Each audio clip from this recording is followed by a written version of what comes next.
Hello, I'm Ellie. I'm a social worker in Manchester and I work with people that sleep rough. This video is part of a series about Beryl and people like Beryl, and you can meet Beryl in episode 1. In the previous 2 episodes with Beryl, we've explored the frontal lobe of the brain's executive functioning, the area of the brain that controls all human behaviour. We looked at this executive functioning wheel to understand the why behind the way in which Beryl behaved. Today, this video will draw on evidence from research, alongside the realities of social work practice, to present a potential solution to reducing and ending rough sleeping and preventing complex needs, just like Beryl's.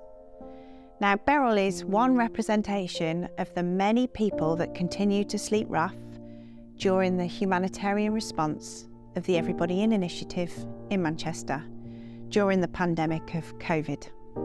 The executive functioning wheel was robustly applied to the people that remained on the streets of Manchester during this time.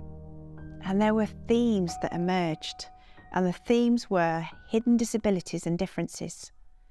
Now, these were often undiagnosed, but they were loosely referred to in the person's life story, like Beryl's. Evidence from research indicates that childhood trauma, complex trauma, post-traumatic stress disorder, neurodevelopmental conditions, neurodivergence, acquired brain injury, traumatic brain injury, epilepsy, stroke, alcohol-related brain damage, and mental health conditions, they can all impact on our executive functioning. Now, evidence from research indicates that executive functioning and addiction, any addiction, are clearly evidenced to affect our executive functioning. Alcohol fetal syndrome can result in alcohol-related neurodevelopmental disorders that can impact on our executive functioning. Alcohol-related brain damage, it's well evidenced to impact on executive functioning. Autism is well researched to affect our executive functioning. ADHD can impact all areas of our executive functioning. Brain injuries, they're clearly and robustly evidenced to impact our executive functioning. Did you know that research ascertained that 48% of people sleeping rough reported a history of a traumatic brain injury? 90% indicated that they had sustained their first traumatic brain injury before they became homeless. We know from research that the emotional, social, and environmental contexts impact our executive functioning. This means that if you are Beryl, complex post-traumatic stress disorder with a dysregulated nervous system, the right environment and the right approach, it's critical. This is known as trauma-informed environments and approaches. Executive dysfunction, it can be slippery, it can be subtle, and it can be really hard to spot. It can look like Beryl chooses to behave and live out her life as she did.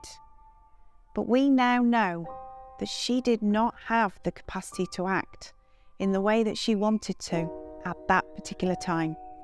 Now, episode 1 of the series of Beryl, we saw the unveiling of her, titled What We Need to Know to End Rough Sleeping.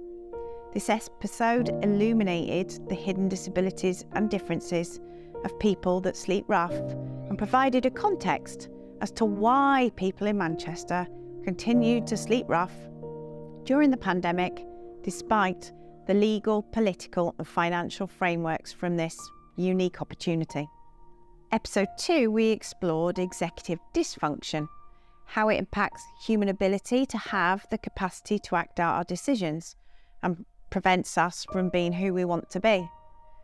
We challenged our unconscious bias, prompting curiosity to understand why people may behave the way they do, moving away from concepts of moral failure, unwise decision-making or a lifestyle choice.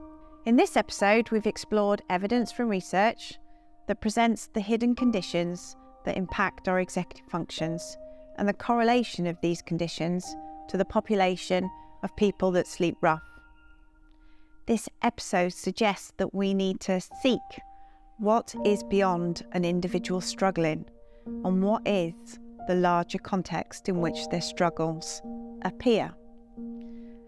Desmond Tutu once said, "There comes a point where we just need to stop pulling people out of the river.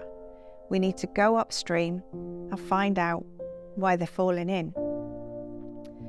By using this mentalising approach, we can begin to shift the power dynamic away from a position of moral failure, what's wrong with you, to compassionate curiosity. We now know that for human beings to have the capacity, ability to act, they need the right environmental, emotional and social scaffolding to optimise the human ability to do so. We now know that executive functioning assessments, they can support us to understand the person's underground of behaviours in context and inform the context in which a person may thrive. By Beryl, 85% of people sleeping rough will have experienced significant trauma. That means 85% of people are likely to have executive dysfunction because of this. 50% of people sleeping rough have acquired brain injuries. That means 50% of people are likely to have executive dysfunction because of this. This means people are not always in control of their behaviours and need us to design, commission, deliver policies, provisions and ways of working that provides context for executive functioning to stabilise and recover. We now know that when the nervous system is well regulated and we live in safe environments and are connected to others in a safe way, this supports our executive functioning to be its optimum, to have the capacity to act out our decisions and our wishes. Now, what Beryl illuminates could have the potential to reduce and end rough sleeping and improve the lives of people like Beryl. We now know what Beryl needs.